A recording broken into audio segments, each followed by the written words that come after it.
Welcome back to ഇത് ഞങ്ങളുടെ family. അപ്പോൾ ഞാൻ എൻ്റെ ചേച്ചിയുടെ കൂടെ ഒന്ന് ചെറിയൊരു ഷോപ്പിങ്ങിന് പോയായിരുന്നു. അന്നേരം ഞാൻ നർമ്മദയിൽ പുതിയ ഓർഗൻസയുടെ മെറ്റീരിയലാണെന്ന് തോന്നുന്നു. അതിൽ ഇതുപോലെ വർക്ക് വരുന്ന പോലത്തെ മെറ്റീരിയൽ കണ്ടതാണ്. സാരിക്കൊക്കെ നല്ല രസമായിരിക്കും.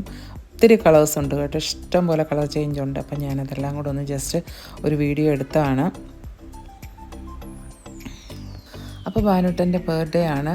അപ്പോൾ അവർ ദുബൈയിലാണെങ്കിൽ ഞാൻ എപ്പോഴും പായസമൊക്കെ ഞാൻ ഇവിടെ ഉണ്ടാക്കും ബർത്ത്ഡേ ദിവസങ്ങളിലൊക്കെ. അപ്പം പിള്ളേർ ചിലപ്പോൾ ആണെങ്കിൽ അവരും നോക്കും, സമയം കിട്ടിയാലൊക്കെ അവരും അവിടെ ഉണ്ടാക്കും. അപ്പോൾ ഞാൻ എപ്പോഴും പാലിങ്ങനെ സെപ്പറേറ്റ് ഒന്ന് തിളപ്പിച്ചിട്ട് ഞാൻ പായസം ഉണ്ടാക്കുന്ന പാത്രത്തിൽ ഞാൻ ഉണ്ടാക്കാനായിട്ട് എടുക്കത്തുള്ളൂ. കാരണം എന്താണെന്ന് വെച്ച് കഴിഞ്ഞാൽ ചിലപ്പോൾ നമ്മൾ പാല് മേടിച്ചാൽ നമ്മൾ കാച്ചി വരുമ്പോഴത്തേക്കിനും ചിലപ്പോൾ അത് പിരിഞ്ഞു പോകാറുണ്ട്. അതുകൊണ്ട് അപ്പോൾ ഞാൻ ഓർക്കും പായസത്തിൻ്റെ എല്ലാം അതിൻ്റെ അകത്തോട്ട് ഇടുമ്പോഴത്തേക്കിനും അത് അഴുക്കായി പോയെങ്കിൽ എന്ത് ചെയ്യും. അതുകൊണ്ട് ഞാൻ ആദ്യമേ പാല്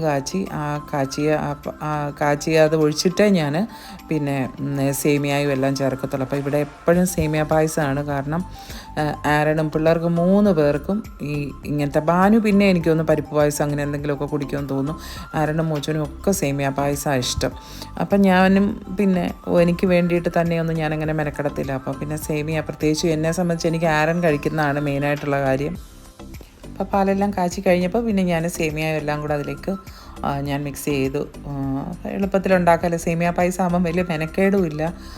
ഇങ്ങനെ ഇളക്കി എല്ലാം ഒന്ന് എടുത്ത് വെച്ച് പിന്നെ ഒന്ന് മൂടി വെച്ച് അപ്പോൾ തിളച്ച് പോകാതെ ഒന്ന് നമ്മൾ ശ്രദ്ധിച്ചാൽ മതി. അങ്ങനെ പിന്നെ പായസം ഉണ്ടാക്കി. അപ്പം ബർത്ത്ഡേ ആയിട്ട് എനിക്കതൊരു സന്തോഷമാണ്, പിള്ളേരുടെ ബർത്ത്ഡേക്ക് പായസം ഉണ്ടാക്കുക എന്ന് പറയുന്നത്. അപ്പം ഭാനുട്ടൻ രാവിലെ വിളിച്ചപ്പോഴേ ചോദിച്ചു, മമ്മ പായസം ഉണ്ടാക്കുന്നില്ലേന്ന് ചോദിച്ചു. ഞാൻ പറഞ്ഞാൽ ഉണ്ടാക്കുന്നുണ്ടെന്ന് പറഞ്ഞു. നമ്മൾ ഇളക്കി കൊടുത്തോണ്ടേ ഇരിക്കണം. നമ്മൾ മൂടി വെച്ചിട്ട് മാറി നിൽക്കരുത്. മാറി നിന്നാൽ കംപ്ലീറ്റ് തിളച്ച് തൂകിപ്പോവും, പാലല്ലേ. അപ്പം എന്താ നമ്മുടെ സേമിയ പായസവും റെഡി ആയിട്ടുണ്ട്. ഞങ്ങൾക്ക്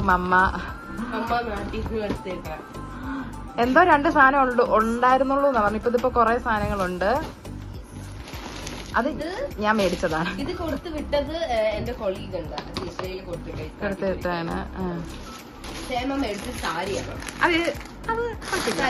ഇനി ഇതാണ് ഇതിനകത്ത് എന്താ നമുക്ക് അറിയത്തില്ല. ആക്ച്വലി കവർ നിറച്ചില്ല സാധനോ.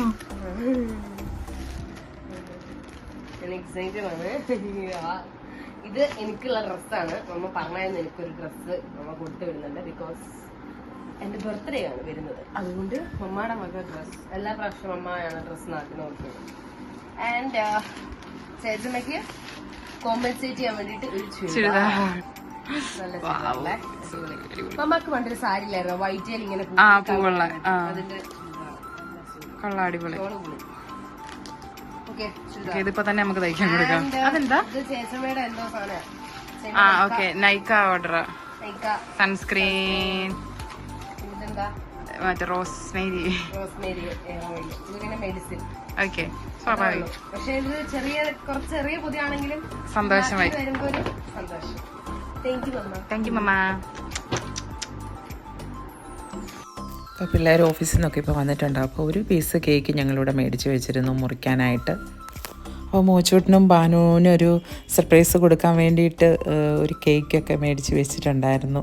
അപ്പോൾ അത് അവർ 2 പേരും കൂടെ അവിടെ മുറിക്കുവാണ്. അപ്പോൾ അത് കഴിഞ്ഞിട്ട് വേണം ഞങ്ങളുടെ ഈ ഒരു പീസ് കേക്ക് മുറിക്കാനായിട്ട്. വേറൊന്നുമല്ല, ഞാനും ആരും കേക്ക് വലിയ താല്പര്യമൊന്നുമില്ല. ഇങ്ങനെ ഒരു പീസൊക്കെ മേടിച്ച് 2 പേരും കൂടെ കഴിക്കും.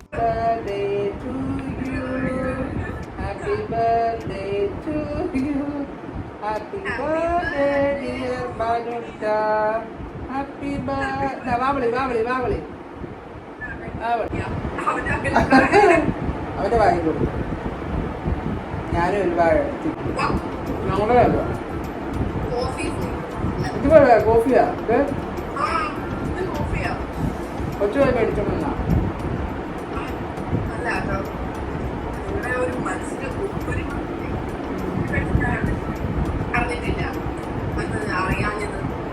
അതേതാ മമ്മ മേടിച്ചറിയാഞ്ഞത്. പക്ഷെ എനിക്ക് നല്ല എനിക്ക് കളർ ചെയ്യുന്നുണ്ടല്ലേ അമ്മ അല്ലേ? ഇപ്പൊ എനിക്ക് ഒന്നിനും നേരുന്നത് പഴയ ഞാനാണെങ്കിൽ 10 കളർ ഇപ്പൊ കയ്യിൽ. അതെ, ഒരു ദിവസം 2-3 ഇടുക. ഭയങ്കര ചോക്ലേറ്റാ.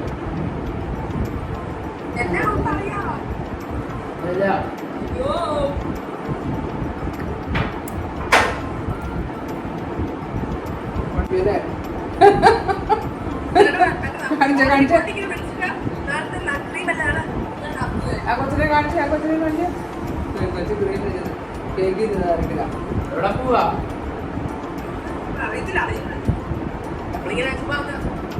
ചില്ലി ചെയ്യാൻ പോവാ.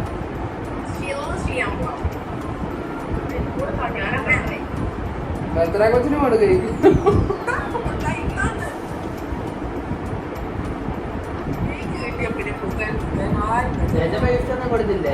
രജമ്മ കൊടുത്ത് 2 ഡ്രസ്സ് മേടിച്ചു കൊടുത്തു. കറക്റ്റാണോ? ആണോ? അല്ല, നല്ല കളറാ അല്ലേ? ആണോ?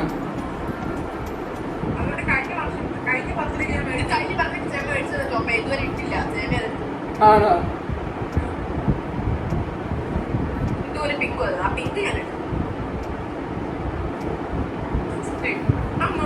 രണ്ടുപേരും പല്ലിന്റെ ഇടയിലെങ്കിലും കയറി പല്ലുവാന വന്നിട്ടില്ല.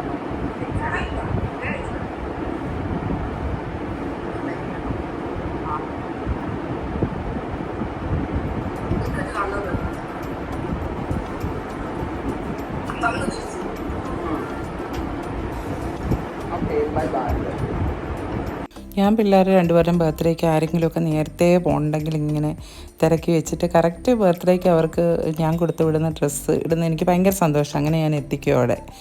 അങ്ങനെ ഞങ്ങൾ പിന്നെ പറഞ്ഞ പോലെ നോമ്പായതുകൊണ്ട് ഭാനുട്ടൻ്റെ ബർത്ത്ഡേ എപ്പോഴും സെപ്റ്റംബർ 7 നോമ്പ് സമയമായതുകൊണ്ട് നമ്മൾ പിന്നെ 8 നോമ്പിൻ്റെ സമയമല്ലേ, അപ്പോൾ അതുകൊണ്ട് എപ്പോഴും നമുക്ക് നോൺ വെജ് കഴിക്കൽ നടക്കാറില്ല. അപ്പം ഞങ്ങളിതുപോലെ വെജ് KFCന്ന് ഞങ്ങളങ്ങ് വെജ് ബർഗർ വാങ്ങി.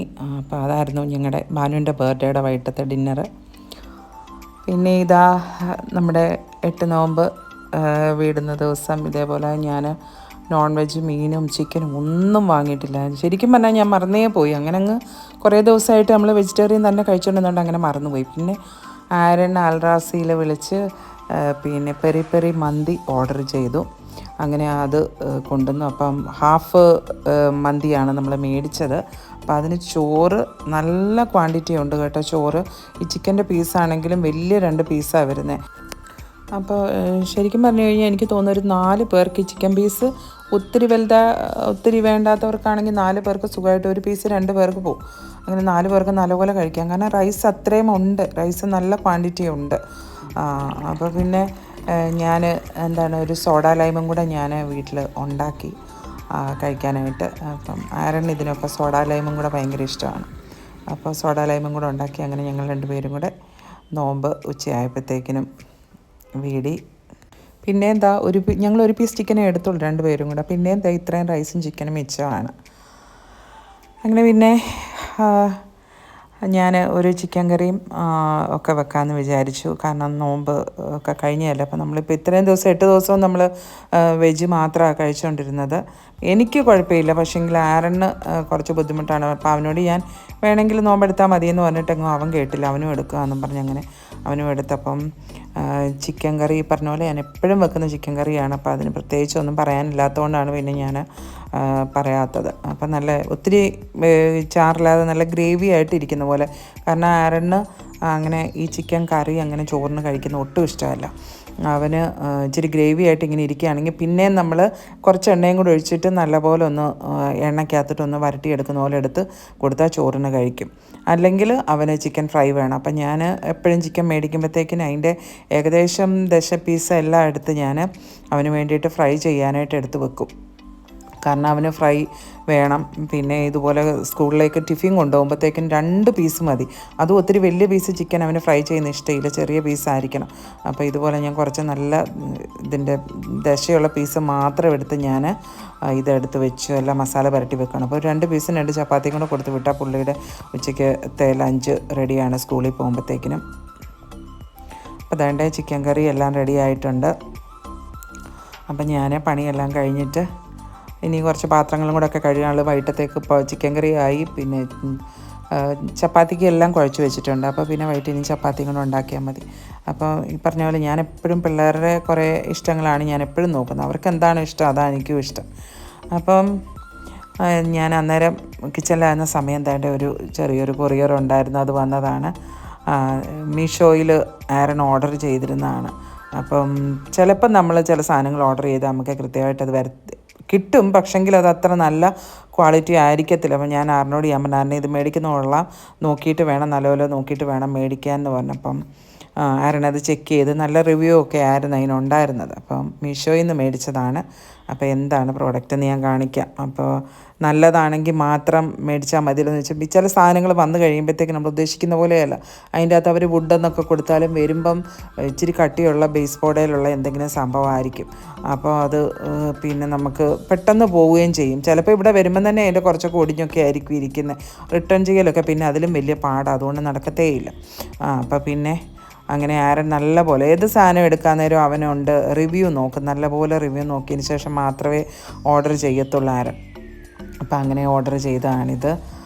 എന്താണ് ഹോം എന്നുള്ള ആ ഒരു ഇതാണ് സംഭവമാണ്. അപ്പോൾ അതിന് ഇങ്ങനെ എല്ലാം ഓരോ ലെറ്റേഴ്സാണ്. അപ്പോൾ നമുക്ക് ഇഷ്ടമുള്ള പോലെ അത് നല്ലപോലെ നമുക്ക് അറേഞ്ച് ചെയ്ത് നോക്കാം. അതിൻ്റെ ബാക്കിൽ അത് ഇത് ഒട്ടിക്കാനുള്ള നമ്മുടെ ഒരു 2 സൈഡ് ടേപ്പ് പോലത്തെ ഒരു സംഭവം അതിൻ്റെ ബാക്കിൽ വെച്ചിട്ടുണ്ട്. അപ്പോൾ നമുക്ക് നമ്മുടെ ബോളിൽ എവിടെയാണെന്ന് ഇഷ്ടമുള്ള പോലെ നമുക്ക് ഇഷ്ടമുള്ള രീതിയിൽ നമുക്കത് ഒട്ടിച്ചെടുക്കാം. അങ്ങനെ അപ്പോൾ അത് മേടിച്ചതാണ്. അപ്പോൾ ജസ്റ്റ് ഞാൻ ഇതിൻ്റെ അത് കാണിച്ചതാണ്. ആർക്കെങ്കിലും ഈ പ്രോഡക്റ്റ് വേണമെന്നുണ്ടെങ്കിൽ മീഷോയിലാണ് കേട്ടോ, മീഷോയിൽ നിന്ന് മേടിച്ചതാണ്, നല്ലതാണത്. അങ്ങനെ അത് മേടിച്ചപ്പോൾ നമ്മുടെ ഇന്നത്തെ പണികളും എല്ലാം കഴിഞ്ഞു, ലഞ്ചും എല്ലാം റെഡിയായി. അപ്പോൾ നമ്മുടെ ഈ ചെറിയ വീഡിയോ ഇഷ്ടപ്പെട്ടെങ്കിൽ ലൈക്ക് ചെയ്യുക, നിങ്ങളുടെ കമൻറ്റുകൾ അറിയിക്കുക. അപ്പോൾ അടുത്ത വീഡിയോയിൽ കാണുന്നവരെ take care and bye bye.